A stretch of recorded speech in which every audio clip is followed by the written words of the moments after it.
Friends, I am really excited for you to hear all of the stories from the Break with Purpose team today. And before they get started, I just want to say a couple things about the trip. First of all, the stories that you hear today will by no means capture the full picture of the trip. In fact, I have a running document on my phone called The Real Script of Puerto Rico, which contains what actually happened, and it's a lot more chaotic than what you'll probably hear today. But what I would encourage you to do is just tonight at dinner or throughout the week in the coming days, weeks, and months, just ask the people who you hear speak today about their experience. Because like I said, I promise you what they share today will not be the fullness of what we experienced and saw together. The other thing that I would say is this trip was really transformative for me personally. Break with a Purpose is sort of my bucket now. I'll be leading all our Break with a Purpose trips going forward. And I've had a lot of ideas for what we would do for Break with a Purpose. We got to Puerto Rico and I was like, I think we could just come here every year.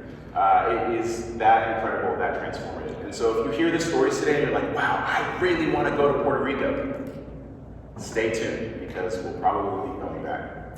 The last thing that I would want to say is that every trip and every group, as you probably know, forms its own lingo, inside jokes and words that groups use kind of pop up as you spend a lot of time together. One of those sort of inside jokes was the 2+ question: what is the largest animal you think you could defeat in hand-to-hand combat? You might not be surprised, based on the answer that she offered earlier, that Aurora's answer was a cheetah. She's confident that she could beat a cheetah in hand-to-hand combat. Make of that what you will. But the other one that I wanted to share with you is a word that you might see on your bulletin, and that is the word jambled. Jambled is a word that our group used to kind of capture a lot of different experiences, and you'll get a fuller sense of what it means as you hear the stories today. But being jambled is something that sort of feels like all of your references for what you know, what's familiar, are taken away when you're in an unfamiliar place. And your brain and your senses and everything are jambled. And it's only when you're in a group of people like the group that we had in Puerto Rico that you're able to get through that experience. And I think now I'll just let them tell their stories. So now I'm going to invite Jas to come up and get us started. Hello, my name is Jas, like you said. So, when I first arrived in Puerto Rico, the first thing that jambled me were the living conditions at La Casona de Monteflores. I entered the house with a red winter Columbia jacket and was surprised at how hot it was. There's no air conditioner, I thought. I was confused about how you could stay in a place as hot as San Juan with no AC. It was a basic necessity. Defeated from the long travel day, and I thought to be subpar living conditions, I went upstairs to my room, took my coat off, and went to bed. When I woke up the next morning, I was ready to wash the previous day away with a nice, warm shower. Instead, cold water squirted out of the shower head, jolting my body awake. I thought I was being picky about the AC, but surely warm water was a fair expectation for me to have for the week. All my expectations of what my stay in Puerto Rico would be like were shattered. It wouldn't be until later that I would begin to understand and appreciate the differences at La Casona de Monteflores and my Madison apartment. Later in the day, I remember sitting in the living room and just being surprised about how cool it was. The open concept of the house, large windows and screen doors, all allowed for excellent airflow. I also noticed how at night I slept much better at La Casona de Monteflores than I did in Madison. It was because of the warm, humid air that wouldn't have been possible if there was an AC in the window blowing like that harsh, cold, dry air in. And later in the week, once we started working, I also began to appreciate the cold showers that Casona de Monteflores offered. Because after like a long day in the sun, doing some physical labor, it wasn't a warm shower I was looking forward to, but a cold one to cool me off. I began to see how my preconceived American expectations just didn't make sense in Puerto Rico. A lot of times, we try to find familiarity when we are in places that feel different. But most times, there's a reason for these differences, and the best thing to do is respect them for what they are, which is what I learned at La Casona de Monteflores. Hello everyone, my name is Sam. I'm a senior here. So I originally wrote that I was going to say that I'm not much of a seasoned traveler. I think that doesn't give me enough credit. I have traveled places. However, the important thing is a lot of the places I have traveled are in the Midwest and on the East Coast of the United States. I have not traveled to a lot of warm places down south, specifically tropical places. Hadn't left the continent before we went to Puerto Rico. I also hadn't been to the ocean since I was like 3, and we'll talk about that in a minute. One thing that I encountered when I was down in Puerto Rico was I was a little uncomfortable for the first day or so. And part of that came from there were some conditions in our neighborhood that I was not used to seeing in my own neighborhood. I come from suburban Wisconsin. It's about 20 minutes that way. All of suburban Wisconsin is 20 minutes that way. But things I ran into, particularly the 2 big things that kind of set me on edge, were there was a lot of litter in our neighborhood, and there were also a lot of gutted and abandoned buildings. I don't want to say a lot, but like every now and then you'd walk past a house and it was clear that no one was living in it, and it was a bit in shambles. For the first day or so, I don't want to describe it as on edge, but it was, walking on the street I felt very vulnerable, especially walking around in shorts and sandals. Something about my legs were just uncomfortable for the first day or so that I was there. I brought that up to my group later that night, and we kind of discussed, why might that be? Why wasn't I used to these things? And how do we see these things and not look down at all of Puerto Rico just because there's a lot of litter in the neighborhood? Part of one thing that I felt really important was somebody offered the thought. I was saying that I was trying to rectify all of these things. How do I rectify that this is, a good place or a place? I don't want to say a good place. It is a good place, but trash shouldn't be an indicator of whether a place is good or bad. But I was trying to kind of make it all make sense in my head. And somebody offered the thought, why do you need it to? Why do we have to, kind of rectify all these thoughts about the trash or, the stray animals and things like that? Just start with being there. And so I worked on that, and later throughout the week, another important detail came into play that helped me ease up, and that was the people. When I got back from Puerto Rico, I read an old text that I had been messaging a friend before we went, and one of the things he said to me was, the good thing about San Juan is the people are super, super, super friendly. He used 3 supers and said, and the food is very good. So at least you will feel welcome and so fed the entire week. He was incredibly correct. Not everybody spoke perfect English, but everybody tried to meet you on your language.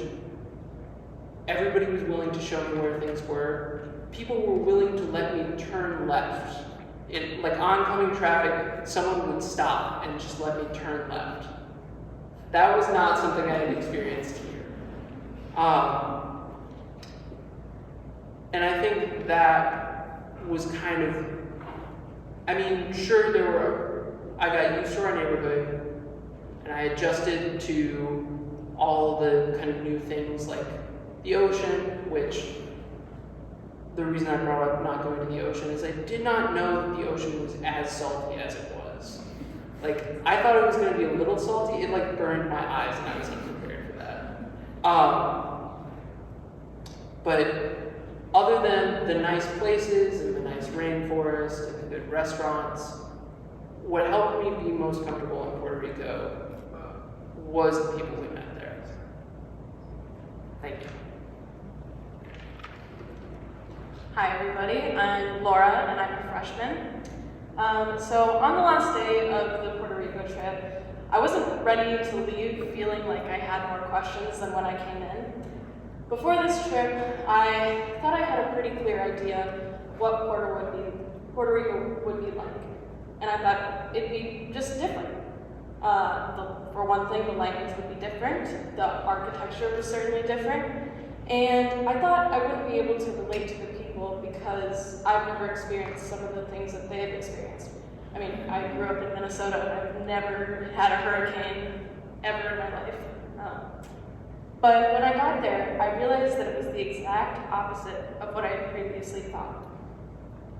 For those who may not know, I'm a pre-med student. This means that even though I just finished my first semester, I'm already mapping out the rest of my life to figure out how I'm going to fit everything in. But if I were to tell you about my expectations prior to this trip, I would say that I never thought that meeting other pre-med students would happen in Puerto Rico. I thought, I'm going to work on a house. Why would I meet anyone who's in the healthcare field? And so one day when we arrived at the work site, the topic of healthcare and medical school came up, and that was when I found out that two of the volunteer coordinators that we were working with, Julio and Jason, both had plans to go to med school because of the state of the healthcare system in Puerto Rico. And at that moment, I felt very shocked at myself that not once on this trip did I ever think about the healthcare system or about anything related to that field, even though that's the career that I want to go into. I knew nothing about it, so even in our 2-minute conversation, I learned so many things. But this wasn't the most important thing that I learned. At first, I didn't quite realize why I was so surprised that there would be pre-med students in Puerto Rico. I mean, it would make sense that there's doctors there, right? But for some reason, my brain never made that connection. Then I realized it was because I was busy looking out for things that would be different. Coming into Puerto Rico, I was listening and learning through a lens that was focused on differences. But after this conversation, my perspective shifted to see similarities as well. During one of our devotionals on the trip, we talked about justice and feeling like sometimes we don't have the power to make things better for a number of reasons.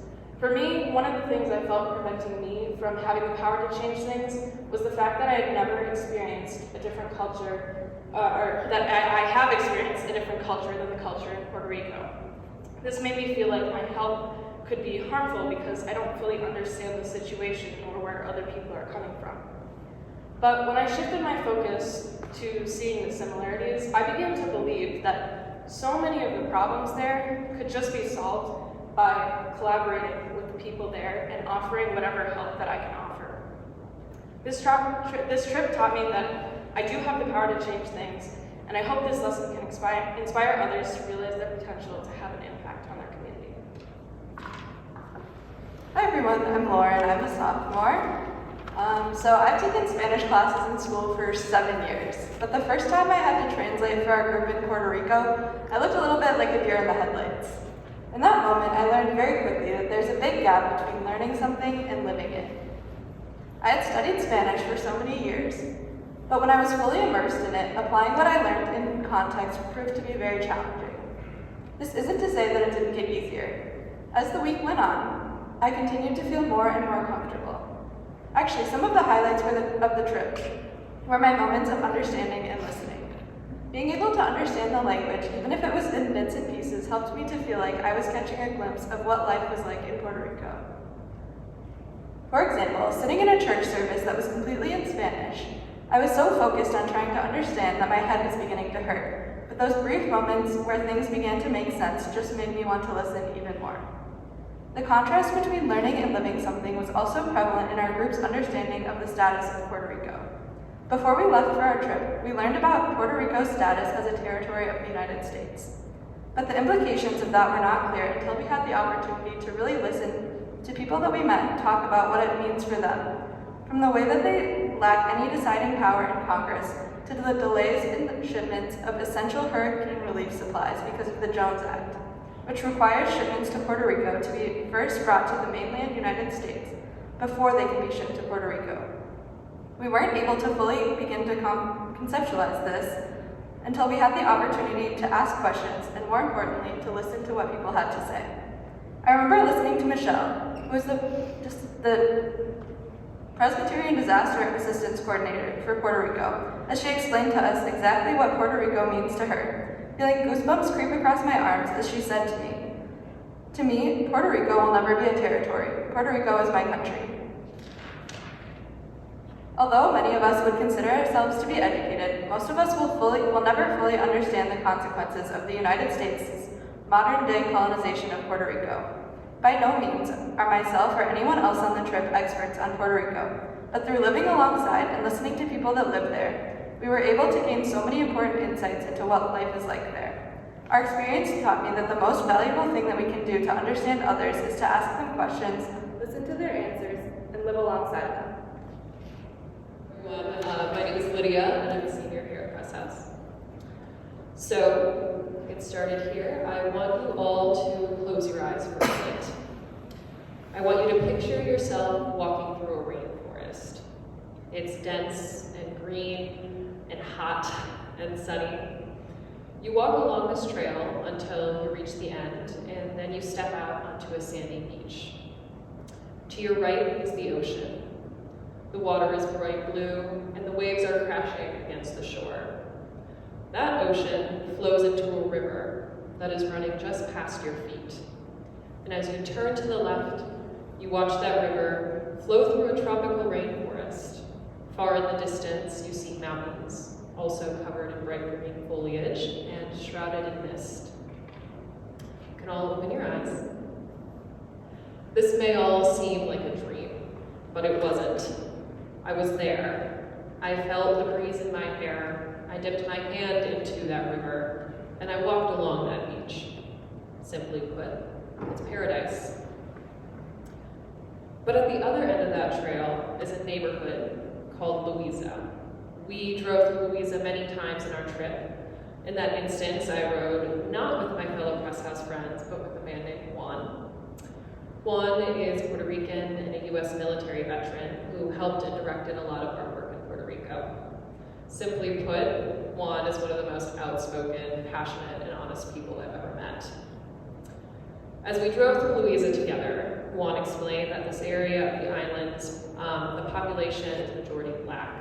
When the island's enslaved Africans were released, many settled in that area. Prior to their release, slaves took the name of their enslavers. As such, many people in Louisa share the same last name, but aren't in any way biologically related. As we drove to the beach, I looked out to the left side of the car at rows of houses. Many were brightly colored, painted in candy pinks and bright sky blues. Many were run down, bearing the scars of Hurricanes Maria and Fiona. Others were simply gone. You really don't want to be here at night, Juan said. He paused for a second, looked at me, and said, "It's the ghetto." So we stopped the van right in front of a house where this trail led just past. But this house was not the brightly colored one-story houses in Louisa. It was at least 3 stories tall, a giant glass structure behind a very tall fence. So I asked Juan, they're building vacation homes in the ghetto. And Juan, who always had something to say, didn't offer more than a yeah. He pulled to the side of the road again and pointed to a bright pink house, one of the last homes on the beach that hadn't been demolished and rebuilt to an expensive rental. It occupied a small strip of land on the shoreline. See that house, he said? That piece of property? Easily worth $1 million. As we pulled away, I couldn't help but wonder these multi-million-dollar property values, push the residents of Louisa out. How long would it be until those candy-colored houses are demolished, replaced by a crypto millionaire in a glass monstrosity of a building, surrounded by a high barbed wire fence? Where will Louisa go? What will it become? Where will its people live? What makes Louisa a paradise? And how much does it cost? Hello everyone, my name is Aurora. I'm a freshman here. So the first day that we arrived at the worksite, Margaret gave us a short tour of the facility that we would be involved with for the next 2 days. Techos Gente had their main facility set up in a set of repurposed senior living apartments. Behind these apartments, they had planted a garden full of mostly produce like sweet potatoes, beans, and root vegetables called yucca. When we inquired about the gardens, Margaret told us that they were growing these crops because people in Puerto Rico could not depend on their local government nor the federal government to provide aid during a disaster. The gardens were meant to teach people how to raise their own crops so that they would have some insurance during disasters like Hurricane Maria. They even had some raised beds in progress so that elderly people could take part in this without bending over and hurting their backs. She told us that just after Hurricane Maria devastated Puerto Rico, all the ports were closed for 3 weeks, and any food shipments were stopped in their tracks. What hit me the hardest was that when Lydia asked how they got food if the ports were closed, she said, "We didn't. We starved." During a later discussion, Lydia said something I think all of us were thinking. How did I not know that? We were stunned. None of us had known. And sure, I knew about Hurricane Maria and about the lack of aid that Puerto Rico had faced, but I don't think I ever thought about how that affected people on an individual basis. It never occurred to me that widespread starvation was happening right next door in a place our government was responsible for, and I was none the wiser. I didn't know because I never asked. This, for me, was the moment that I realized how important it was for us to ask hard questions on this trip. Later in the week, 3 others and I were working in those same gardens, and we had the chance to put this into practice. At the time, we were digging up yucca roots and had the chance to talk to an agriculture major working for Techos Gente about her work. We learned that the yucca tree has thick, edible roots that are a staple food in many countries and has a place in many traditional Puerto Rican dishes. More importantly, even if the top of these trees snap off during a storm, the edible roots will be fine. The same goes for the sweet potatoes that they were growing. We learned that almost every crop we harvested was hardy and resilient to harsh weather conditions, and most would grow year-round in Puerto Rico. The motivations behind her choice of crops became clear as we asked more questions. These plants were meant to weather a storm and prevent starvation. This reinforced what Margaret had told us earlier in the week and changed how I viewed food in Puerto Rico. I found myself wondering whether the banana trees I saw in someone's backyard had helped someone through starvation, or whether the coconuts on the beach had ever been a precious resource. By getting to know the people we were working with and the challenges they faced, my perspective changed, and the place that we were in gained new depth and substance. Everything felt more real. I'm Mei. So when I first got to Puerto Rico, I noticed a deep sense of pride from everyone there. And at first, I thought it was nationalism, a pride for one's country, for an ideal, for a flag. And as an American, I can conceptualize nationalism. I mean, nationalism is such a deep-rooted part of our history and our culture as Americans. I get nationalism. But something about the word nationalism jammed with me, because it didn't seem to quite match up with what I was seeing. When we were in Puerto Rico, we went to the San Sebastian Festival. People were dancing in the street with Puerto Rican flags, and it seemed like every song I heard had the words Puerto Rico in them. Even after a long day of facing the island's hardships, it was effortless to get caught up in their joy, in the easy way people accepted us, how they took our hands to dance, their beautiful displays, and the way they were proud to share their culture with us. When I was there, Jas asked me if I had ever experienced anything like this, and it took a second, and the best thing I could come up with was when the Bucks won the championship, where people were in the streets cheering and celebrating our win, or maybe the Badger tailgates, where I can't seem to escape the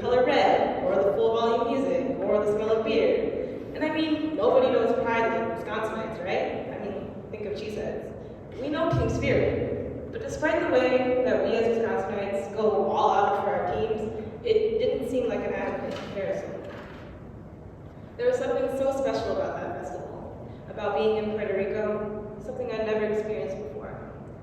It took me a long time of working at Techos, listening to the people there to really start to understand. Juan talked to us about the island and the hurricanes, and we asked how many people leave when the hurricanes are coming. As a response to our question, Juan told us that he did everything he could to board a plane and come back to Puerto Rico, to be there for his people, to make sure that he was there to rebuild and to support. And that was a bit of a breakthrough for me. I mean, I definitely wouldn't watch Badger Game in a hurricane, and despite how much I care about the people here, I wouldn't brave a plane in a storm to come back to Madison. What Puerto Rico had was so much more than nationalism. What they had wasn't just pride in an intangible ideal or a tool for selfish reward. It was love, a deep love for the island, for the people, for the land, for the culture.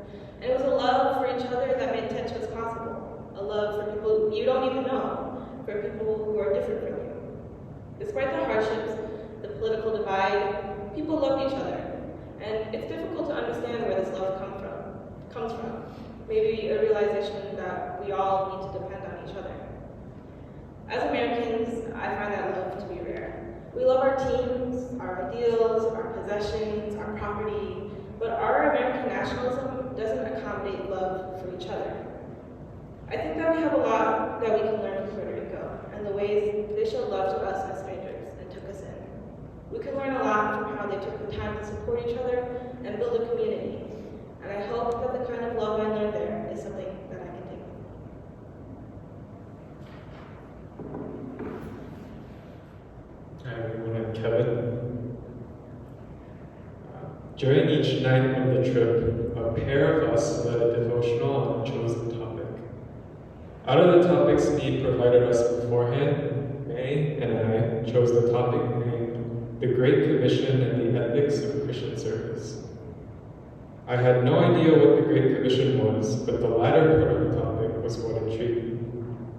I had never thought too deeply about the service trips that I would see people go on, and I thought it would be a good way to learn about new things and prepare myself before I went to Puerto Rico. As a person with no context on how the Great Commission had been used throughout history to justify colonialism, I simply began to analyze the text. With my Bible study mode on, I began to digest each word Jesus said. The Great Commission refers to a selection of passages in the Gospel of Matthew, where Jesus calls his disciples to go and make disciples of all nations.